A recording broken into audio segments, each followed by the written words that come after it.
Trump's aims. The future is coming at us at, dare I say, hypersonic speed. The world population seems to be divided into areas of geopolitical interest based on obsolete ideologies such as autocracy, technocracy, and a whole series of issues completely divorced from their real needs.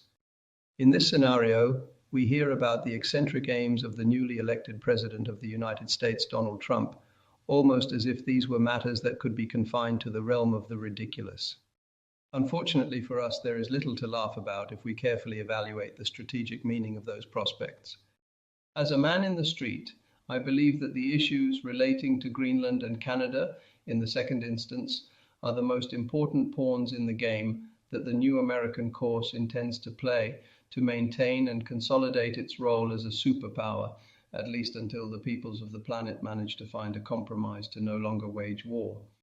In the West, the climate issue is excessively overexposed, unloading onto the cyclical changes of the climate responsibilities that largely belong to man, who too often builds without taking into account the channels in which nature is forced to move.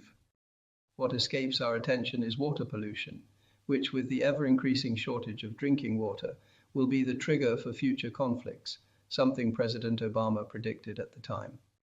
So, does taking a gigantic reserve of fresh water in solid form in advance on the surface of Greenland seem like a crazy idea to you? Or are you more inclined to believe that the prevailing reason is attributable to the fact that the extreme point of this island is located halfway between New York and Moscow, therefore more suitable for the installation of ballistic missiles as a deterrent for a nuclear attack from the Russian Federation? Of course, the bases will be there, but mainly to protect the water and mineral reserves that the Greenlandic subsoil will be able to guarantee. Therefore, we are faced with a new temporary vision of empire, where the colonies will have to be reachable by land, without needing naval or air fleets to be controlled. This eventuality could be the direct consequence of a sudden drop in energy resources such as oil and natural gas, materials subject to continuous and growing demand.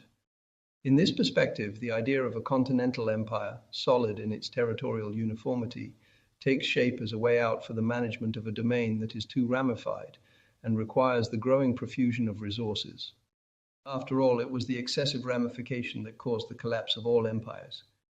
The most extreme provinces, not sharing much of the historical cultural roots of the capital, end up punctually highlighting a complicated and rebellious management that in the long run destabilizes its solidity. To conclude, let us not be surprised to discover that there are think tanks committed to redrawing geographical maps where a series of continental blocks are envisaged as follows: the American one, the Eurasian and Middle Eastern one, the African and the Oceanic Confederation, in which a good part of the island territories scattered across the Pacific Ocean would converge. Best wishes and see you soon.